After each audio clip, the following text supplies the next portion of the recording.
Lorentz Bakkar, Lawrence curve का प्रयोग, Lorentz curve का प्रयोग करते हैं, लॉरेंज बक्कर का प्रयोग करते, इसको समझेंगे ये क्या है, जिसे 1905 में लॉरेंस अर्थशास्त्री द्वारा प्रस्तुत किया गया था। और हम गिनी जो है, गिनी गुणांक क्या है वो भी समझने का प्रयास करते हैं। ये कहीं ना कहीं इसका एक इसके इसी से ये निकला है, मतलब इसकी वैल्यू को निर्धारित करता है, इसी से कैलकुलेट होता है लॉरेंज बक्कर से। तो इसको बोलते हैं गिनी कोएफिशिएंट, गिनी कोएफिशिएंट। उसको डिसाइड कैसे निर्धारित किया था वो समझने का प्रयास करेंगे कि ये दोनों ही आय की विषमता को दर्शाते हैं। जैसे लॉरेंस बक्कर को हम समझें, अब हम इन दोनों को हम किसके संबंध में दर्शन है, आय के असमान वितरण, यानी कि जो अनइक्वल डिस्ट्रीब्यूशन ऑफ वेल्थ है लोगों के बीच में। जैसे हम अंतर को समझना, इसको समझ, इन दोनों के माध्यम से हम क्या समझ सकते हैं, दोनों के माध्यम से ये समझ सकते हैं किसी देश में या क्षेत्र में जो हम जो गैप देखते हैं, जो रिच और पुअर के बीच में जो गैप दिखाई देता है, उसका वो कैसे मेजर करेंगे, कैसे मेजरमेंट करेंगे, उन्हीं के माध्यम से, लॉरेंज बक्कर के माध्यम से और गिनी गुणांक के माध्यम से हम जो है इनको हम समझ सकते हैं। तो कहीं ना कहीं इकोनॉमी में ये दो को मतलब असमानता को मेजरमेंट करने के लिए गरीब और पुअर के, गरीब और अमीर के बीच में जो गैप है आय को लेकर, जो इनकम को लेकर, वेल्थ की डिस्ट्रीब्यूशन को लेकर, जो अनइक्वलिटी है, आर्थिक विषमता है, इकोनॉमिक डिस्पैरिटी है, इकोनॉमिक अनइक्वलिटी है, उसको मेजर कैसे करेंगे, इन मेथड्स के माध्यम से हम कर सकते हैं, गिनी गुणांक और लॉरेंस बक्कर के माध्यम से।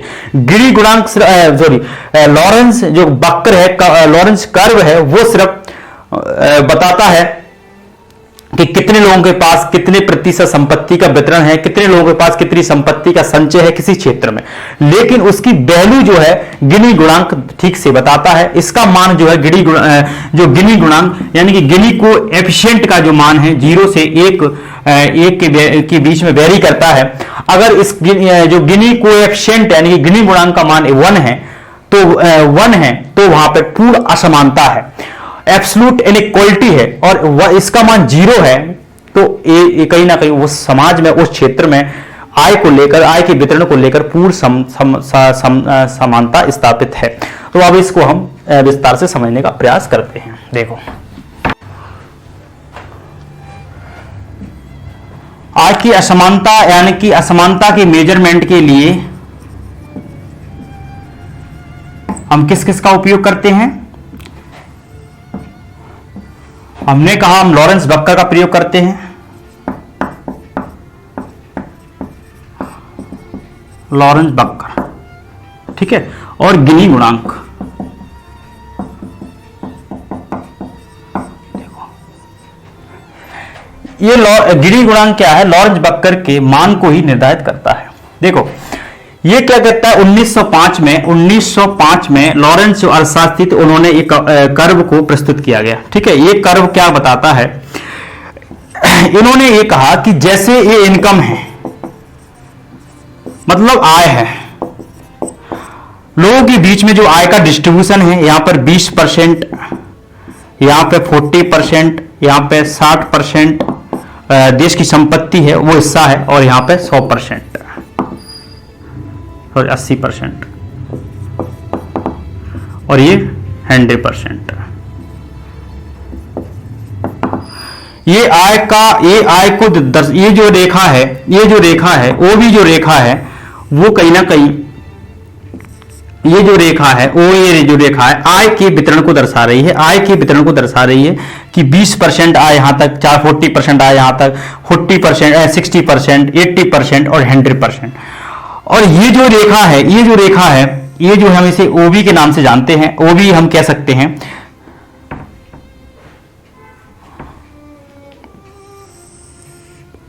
ये जो रेखा ओबी है, ये जो है पॉपुलेशन को दर्शाती है, जनसंख्या को दर्शा रही है किसी क्षेत्र की, मतलब ऐसे आप मापन करेंगे पॉपुलेशन को। तो ये 20% पॉपुलेशन है, और ये 40% है, और ये 60% है, और ये 80% पॉपुलेशन है, और यहां पर हमने कहा ये 100% है। 100% पॉपुलेशन है। ठीक है, अब क्या है कि इसमें लॉरेंस साहब ने ये कहा कि लॉरेंस शास्त्री ने ये कहा कि हमने एक 45 डिग्री पर हमने एक रेखा निर्धारित की गई, यानी कि 45 डिग्री के एंगल के आधार पर हमने 45 डिग्री एंगल के आधार पर एक रेखा निर्धारित की गई,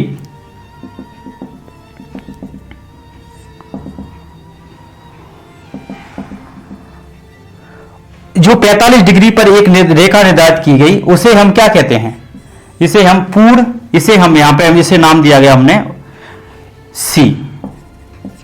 ठीक है, इसे हम क्या कहते हैं, पूर्ण समता रेखा, एब्सोल्यूट इक्वलिटी रेखा, यानी कि निरपेक्ष कह सकते हैं, एब्सोल्यूट इक्वलिटी रेखा के नाम से जानते हैं, यानी कि एब्सोल्यूट इक्वलिटी लाइन कह सकते हैं हम इसे, लाइन ऑफ इक्वलिटी के नाम से जानते हैं। क्या कहते हैं, लाइन ऑफ इक्वलिटी।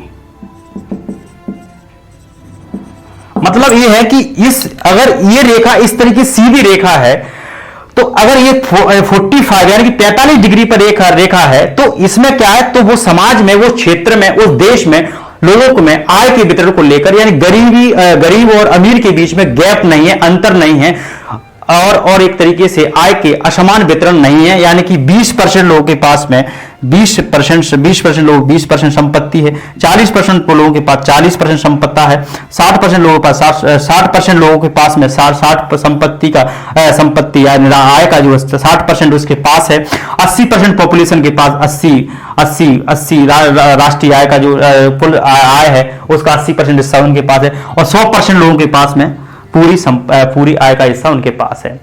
तो ऐसी अगर रेखा है, अगर ये रेखा किसी देश में, किसी क्षेत्र में निर्धारित की जाती है, तो वो समाज में, वो क्षेत्र में जो है वहां पर असमानता देखने को नहीं मिलती है, यानी असमानता 0 होती है, यानी कि पूर्ण समानता स्थापित होती है। लेकिन रियलिटी में ऐसा होता ही नहीं है।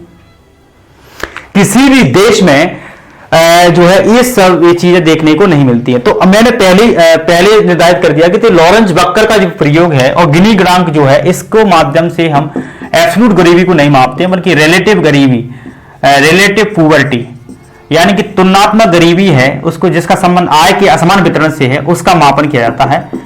इसके माध्यम से, लॉरेंज बक्कर के माध्यम से हम जो है, और गिनी गुणांक के माध्यम से हम एब्सोल्यूट गरीबी, एब्सोल्यूट पॉवर्टी को हम निर्धारित या फिर हम उसको मेजर नहीं कर सकते, सिर्फ हम आय की असमानता को दर्शा सकते हैं। और किसमें, रिलेटिव पॉवर्टी का संबंध है आय की असमानता के वितरण से व्यक्ति के स्तर पर।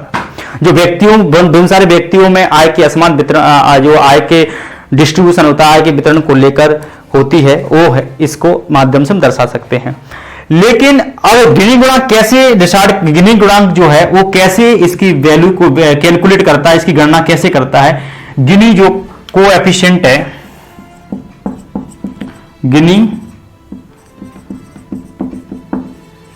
गिनी कोएफिशिएंट, इसका जो वैल्यू वेरी करता है 0 से 1।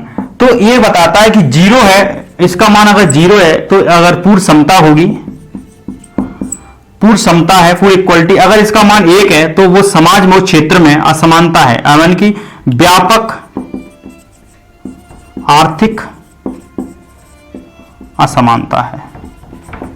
ठीक है, यानी कि आर्थिक असमानता है, बड़े स्तर पर आर्थिक विषमता वहां पर मौजूद है अगर गिनी गुणांक का मान 1 है। तो गिनी गुणांक का मान कैसे डिसाइड किया जाता है वो आप देखते हैं। जैसे एक रेखा की, मतलब ये जो एक रेखा है, ये लॉरेंज वक्र है, ये कर्व है, ये लॉरेंज कर्व है। एक तरीके से हमने इसको दिया गया डी नाम। ठीक है, ये लॉरेंज कर्व निर्धारित करता है कि ये रेखा इस साइड जैसे आएगी तो आय का देखिए तो इस तरह असमानता बढ़ती जाएगी। ठीक है, और अगर देखो, अगर ये है लॉरेंज कर्व, अगर ये लॉरेंज कर्व इस साइड आएगा तो क्या होगा, ये लॉरेंज कर्व इस साइड आ रहा है, इस साइड इसका मतलब झुकाव जाना है, ये लॉरेंज कर्व का आकार बढ़ रहा है, तो क्या होगा कि असमानता बढ़ेगी उस समाज में। क्या बढ़ेगी, असमानता बढ़ेगी, अनइक्वलिटी क्या होगी, बढ़ेगी। अगर जे लॉरेंज कर्व है जो अगर इसका क्षेत्र मतलब ये नीचे आ रहा है, मतलब ये इसका ये जो पूर्ण समता रेखा से मतलब नीचे जा रहा है, पूर्ण समता दूर हट रहा है, इस रेखा से दूर जा रहा है, तो कहीं ना कहीं इससे पूर्ण असमानता यानी कि असमानता समाज में बढ़ेगी, यानी कि गरीब और अमीर के बीच में अंतर जो है आय को लेकर वो बढ़ जाएगा। यानी या ये तब ये लॉरेंस कर्व जो है वो पूर्ण समता रेखा से जो है वो दूर जा रहा है। अगर यही लॉरेंस बक्कर जो है अगर रिवर्स हो रहा है, मतलब धीरे धीरे ये जो है धीरे धीरे समय के साथ साथ ये जो लॉरेंस कर्व है वो पूर्ण समता रेखा के नजदीक आ रहा है, निकट आ रहा है, इस साइड आ रहा है, ये जो इसके नजदीक आ रहा है, तो फिर सोसाइटी में क्या होगा, पूर्ण समानता, वो समाज पूर्ण समानता की ओर जा रहा है। तो वो पूर्ण समता रेखा को यानी कि जो जो है इक्वलिटी लाइन है उसके नजदीक जा रहा है, उसके नजदीक जा रहा है, तो वहां पर वो समाज में समानता अधिक होगी। अगर ये लॉरेंस कर्व जाना ये जो है नीचे जा रहा है, यानी कि जो पूर्ण समता रेखा से नीचे जा रहा है, तो इस तरीके से आर्थिक विषमता बढ़ेगी। अगर वो यही लॉरेंस कर्व जो है पूर्ण समता रेखा के नजदीक जा रहा है, निकट जा रहा है, यानी कि ये बीच का जो क्षेत्रफल है वो घट रहा है, तो एक तरीके से वहां पर पूर्ण समता बढ़ जाएगी। अब कैसे इसका मापन किया जाता है, देखो इसका मापन कैसे किया जाता है, इसकी कैसे वैल्यू निकलती है। जैसे गिरी गुणांक इसको कैलकुलेट करता है, मतलब ये डी पॉइंट दे दिया गया। अगर ये छायांकित जो क्षेत्रफल है, गिरी गुणांक कैसे निकलता है, जो इसकी वैल्यू कैसे निकलती है, जो गिनी कोएफिशिएंट का मान कैसे निकलता है, इसमें देखा गया। अब देखा जाए कि इसके क्षेत्रफल को छायांकित जो क्षेत्रफल है, जो लॉरेंस कर्व के द्वारा जो क्षेत्र जो निर्धारित किया जा रहा है, ये जो पूर्ण समता रेखा से यहां तक का जो क्षेत्र कवर किया जा रहा है, वो क्षेत्रफल को लेंगे, उसके क्षेत्रफल को लेंगे, यानी कि ओसीडी का क्षेत्रफल, यानी कि छायांकित क्षेत्र का क्षेत्रफल। और अगर हम इसको मतलब इसको डिवाइड किससे करेंगे, पूरे क्षेत्रफल से, ओसीवी के क्षेत्रफल से, तो गिनी गुणांक का जो गिनी गुणांक का मान निकल जाएगा। अगर ये लॉरेंस कर्व जो है ऐसे है, ये हमने 45 पर, ये पूर्ण समता रेखा है, ठीक है, ठीक है। अब जे हमने कहा ये लॉरेंस कर्व है,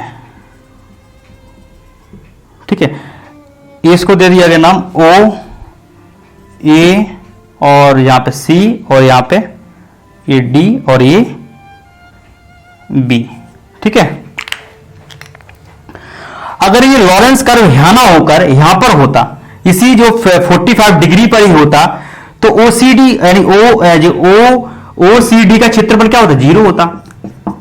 तो अगर ओसीडी का क्षेत्रफल 0 होता, तो ये क्षेत्रफल कितना भी होता, तो फिर उसका मान पूरी गिरी कितना, ओसीबी का क्षेत्रफल, तो इसका गिनी गुणांक का मान क्या होता, 0 हो जाता। तो ये कब होता, जब ये जो लॉरेंस कर्व जो है, लॉरेंस कर्व इसी पूर्ण समता रेखा पर, यानी कि जो पूर्ण समता रेखा है, यानी कि ओसी जो रेखा है, ओसी यानी कि पूर्ण जो समता रेखा 45 डिग्री पर जो हमने रेखा निर्धारित की गई है, उस पर ये जो लॉरेंस कर्व होता, तो फिर ये जो ओसीडी का जो क्षेत्रफल था वो 0 हो जाता, तो इसका गिनी गुणांक का मान 0 हो जाता। तो उस समाज में क्या है, पूर्ण समता होती, वहां पर गरीब और अमीर के बीच में अंतर नहीं होता। लेकिन रियलिटी में ऐसा नहीं होता है। किसी भी आप देश में चली जाइए, रिलेटिव पॉवर्टी किसी भी क्षेत्र में, किसी भी समाज में आप चले जाइए, रिच और पुअर यानी कि गरीब और अमीर के बीच में आय को लेकर, संपत्ति को लेकर, परिसंपत्ति को लेकर बड़े स्तर पर विषमता देखने को मिलती है। वो हम लॉरेंस बक्कर के माध्यम से व्यक्त कर सकते हैं, और गिनी गुणांक यानी कि गिनी कोएफिशिएंट के माध्यम से हम इसको कैलकुलेट कर सकते हैं।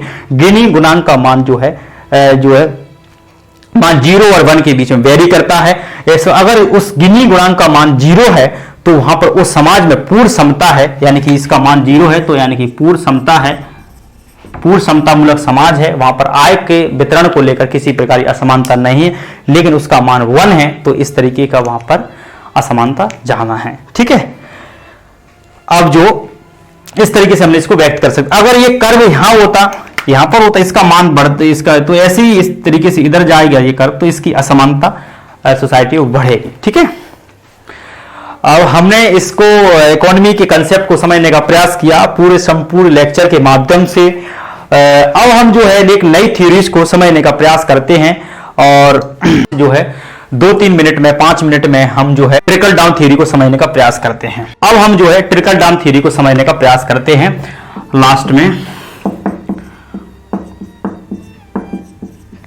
ट्रिकल डाउन थ्योरी, ये थ्योरी क्या है, क्या कहती है, वो हम समझने का प्रयास करते हैं बस अंत में। ट्रिकल डाउन थ्योरी, नीचे टपकना सिद्धांत इसे हम कह सकते हैं शायद। ये थ्योरी की मान्यता ये है, मतलब ये थ्योरी है ना, ये थ्योरी की मान्यता क्या है और ये थ्योरी क्यों दी गई वो समझने का प्रयास करते हैं। ये थ्योरी की मान्यता है जैसे समुद्र में, मतलब ये थ्योरी का मानना यह है कि समुद्र में